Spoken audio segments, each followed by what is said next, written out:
Fluency doesn't start when you open your mouth. It starts hours before. Let that sink in. Most learners believe the problem happens in the moment of speaking. Someone asks, "Can you introduce yourself?" And suddenly your mind goes blank. Your heart beats faster. Your tongue feels heavy. You think, "My grammar is bad. My vocabulary is not enough." But here is the truth. You don't freeze because of grammar. You freeze because your brain still translates.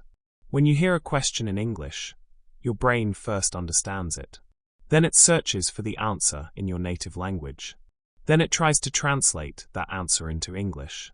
Then it checks grammar. Then it checks pronunciation. And by the time you are ready to speak, the conversation has already moved on. That delay is not weakness. It is a cognitive bottleneck. Your working memory, the part of your brain that holds information temporarily, is limited. It can only process a small amount of information at one time. When you force it to translate, build sentences, and control anxiety at the same time, it becomes overloaded. And when working memory overloads, you hesitate. This is not a language problem. It is a processing speed problem. Now here's the reframe that changes everything. Fluency is not perfect grammar. Fluency is automatic thinking under mild stress. Think about driving. In the beginning, you think about every movement. Brake, mirror, turn signal, steering wheel. It feels overwhelming. But after repetition, your brain builds faster neural pathways. This process is called myelination. Very simply, the more you repeat a mental action, the more your brain wraps that pathway with insulation, making the signal travel faster. Language works the same way. When you repeatedly think in English, your brain stops treating English as foreign data. It starts treating it as a familiar pathway. The signal travels faster. The load becomes lighter. The hesitation disappears. Automatic language reduces mental effort. And when mental effort decreases, confidence increases. This is why some people with simple vocabulary sound fluent. Their sentences are not complex, but they are automatic. Their brain does not translate. It responds. So what is the real engine of fluency? Internal speech. The voice inside your mind. The quiet sentences you say when nobody is listening. The thoughts you rehearse while walking, cooking, waiting, or lying in bed. That internal voice is the invisible engine of fluency. If English only appears when you open a textbook, it will never feel natural. But if English begins living in your daily thoughts, it becomes part of your identity. In this lesson, I will teach you a 5-layer internal speaking system that rewires your brain step by step. Layer 1, microsentences. Small, frequent thoughts that create consistency. Layer 2, live narration. Describing your life in real time to build speed. Layer 3, inner dialogue. Question and answer, thinking to simulate real conversations. Layer 4, emotional coding. Expressing feelings in English to deepen memory and connection. Layer 5, identity-level thinking. Using English to design your future self. This is not about studying more vocabulary. It is about changing your mental operating system. When English becomes your internal voice, your brain stops translating. When your brain stops translating, your speech stops freezing. When your speech stops freezing, fluency begins to feel natural. So don't ask, "How can I speak better?" Ask, "What language is my mind using right now?" Because here is the truth that most people never hear. If English becomes your inner voice, your mouth will follow. If Part 1 explained why internal speech matters, Part 2 shows you how to build it step by step in a structured way. We are not practicing randomly. We are training your brain deliberately. Layer 1 is the 10-minute microsentence method. Every 10 minutes, think one short English sentence. Not advanced. Not perfect. Just real. For example, I feel tired. I need to drink water. It's getting dark. I should start now. These sentences may seem small, but neurologically they are powerful. The brain builds familiarity through repetition under low stress. When you expose your mind to English frequently in small amounts, the brain stops treating it as a foreign task. It starts recognizing it as normal. This reduces resistance and lowers cognitive load. Over time, these repeated microthoughts strengthen neural pathways. The more often you activate a pathway, the faster and smoother it becomes. That is how automaticity develops. Consistency builds neural familiarity, and familiarity reduces fear. Now we upgrade to layer 2, life narration. Instead of random sentences, begin describing your life in real time inside your mind. When you wake up, think, I'm still sleepy. I don't want to get up. When you walk, I'm walking too fast. I forgot something. When you work, this is harder than I expected. I need to focus. This method trains real-time production speed. In conversations, you do not have time to translate carefully. You must respond instantly. Narrating your daily actions forces your brain to create English in the present moment. It reduces the gap between thought and language. You are no longer studying English. You are using it as it happens. Now add a crucial rule, the one-breath sentence rule. Each sentence should fit into one natural breath. Why? Because speech is physical. When you panic, you rush. When you rush, your sentences break. When your sentences break, your brain feels out of control. So train calm clarity instead of fast performance. For example, I need to organize my time better. One breath. I feel a little nervous today. One breath.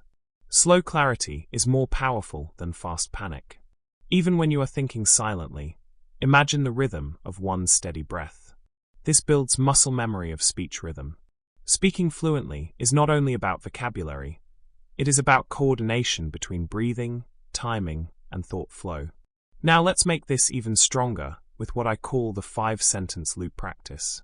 Each day, choose 5 real-life sentences that reflect your current life. For example, I need to focus. I don't want to waste time. That makes sense. I'll try again. I understand what you mean. Repeat these sentences naturally throughout the day in different moments. Why does this work? Because repetition builds reusable fluency templates. Instead of searching for new sentences every time, your brain stores reliable patterns.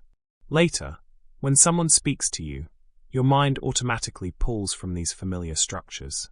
You are not memorizing vocabulary, you are building sentence ownership. After 1 week, those 5 sentences will feel natural. After 1 month, you may have dozens of automatic responses ready without effort. The deeper upgrade is this. English stops being something you switch on. It becomes your background operating system. At first, English feels like an app you open only when you practice. But when you apply micro-sentences, narration, breath control, and loops daily, English begins running quietly in the background of your mind. You see something, and English reacts. You feel something, and English responds. You plan something, and English participates. There is no dramatic moment when this happens. It grows slowly, through repetition and calm exposure. When English becomes your background system, your cognitive friction decreases. The brain prefers efficient pathways. If you train English consistently, your brain will choose it more often because it feels familiar. And when something feels familiar, anxiety decreases automatically. Confidence is not forced. It emerges from familiarity. However, there is something important to understand. Thinking in English, even consistently, is still passive if it stays one-directional.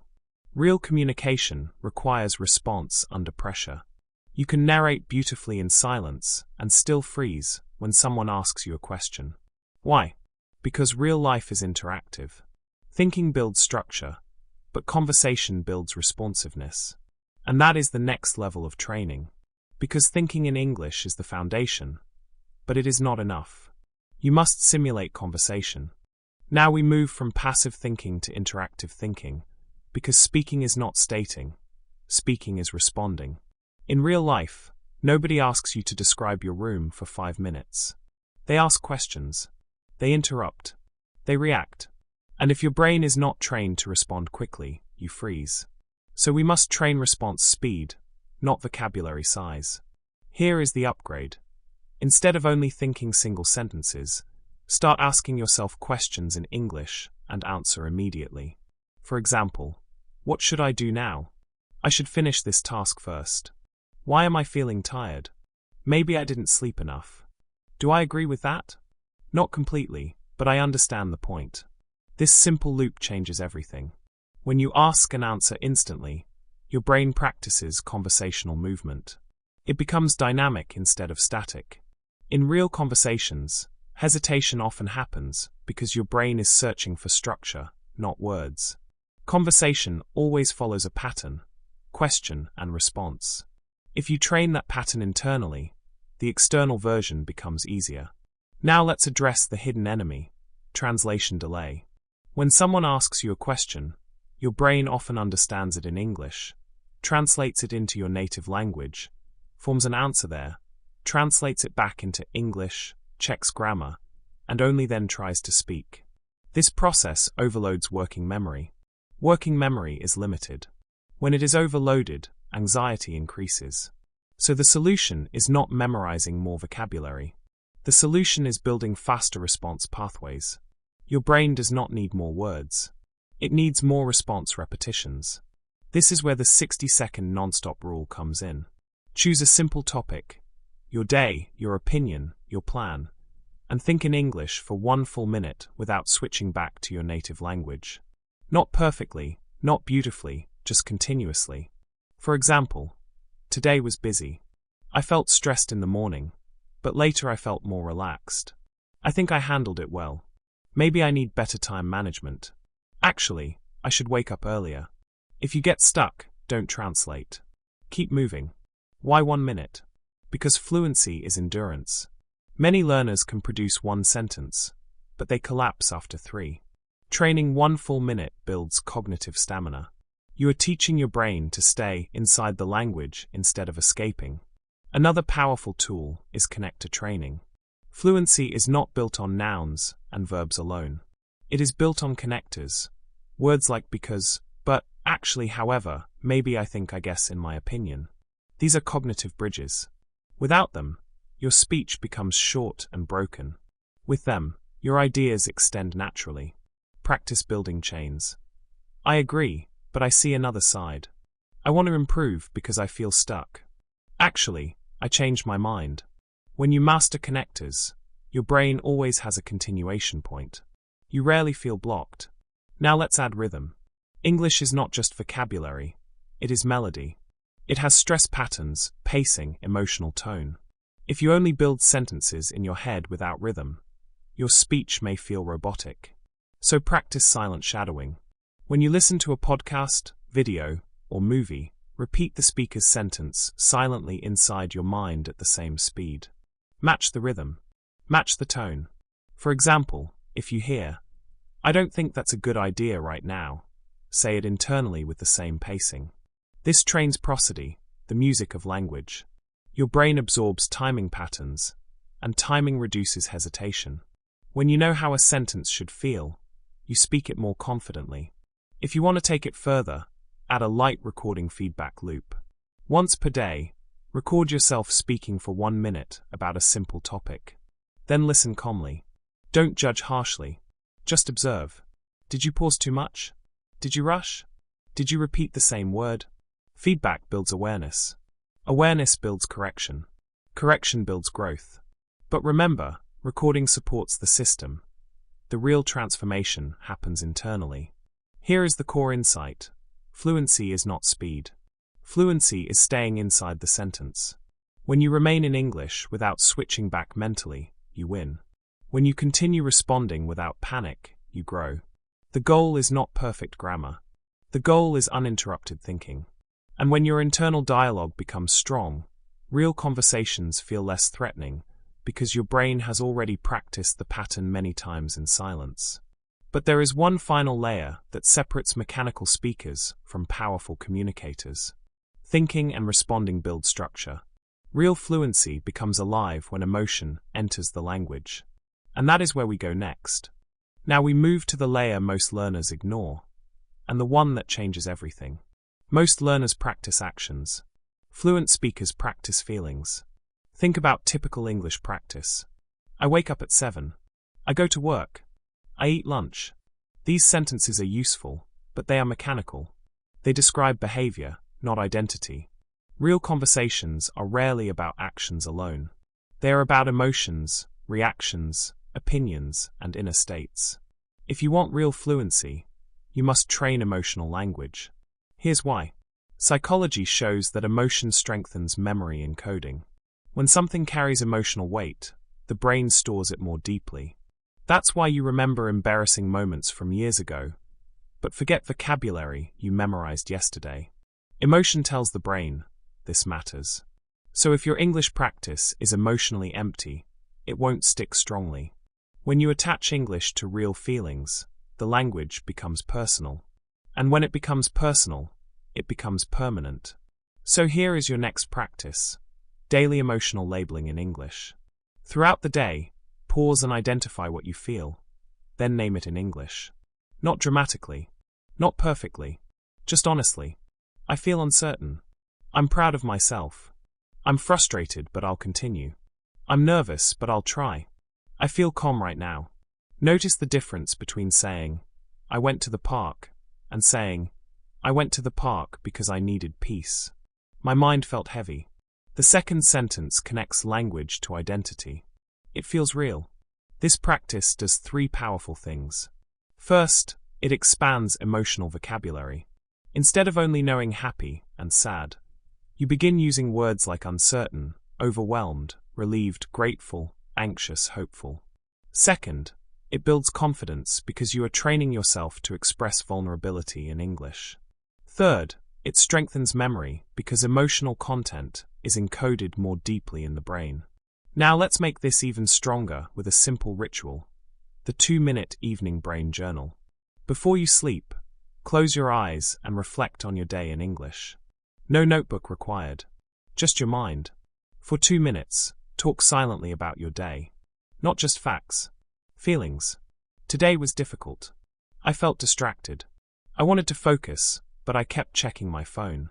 I'm not proud of that. Tomorrow I'll try to improve. Or maybe, today felt productive.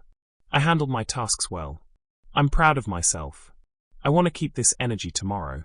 This small habit builds automatic sentence memory. It trains your brain to process emotions in English, even when you are tired. It also creates self-awareness. You are not only learning a language, you are organizing your thoughts. And here is the deeper layer: future visualization in English. Most learners think about their dreams in their native language. They study English, but they imagine their future without it. That creates a separation. English becomes a tool, not part of identity. Instead, begin thinking about your future in English. Ask yourself, where do I want to be in 5 years? What kind of person do I want to become? How will I use English in my life? Answer honestly. I want to speak confidently in meetings. I want to travel without fear. I want people to understand my ideas clearly. I don't want to feel small when I speak. When you imagine your future in English, something shifts. English stops being a school subject. It becomes the language of your next version. Identity reinforcement happens through repetition. The language you use to describe your future becomes the language your brain associates with growth. And the brain moves toward what it repeatedly imagines. If you always imagine success in your native language, English feels secondary. But if you design your future in English, your brain links English with progress, ambition, and identity. And when language connects to identity, quitting becomes harder.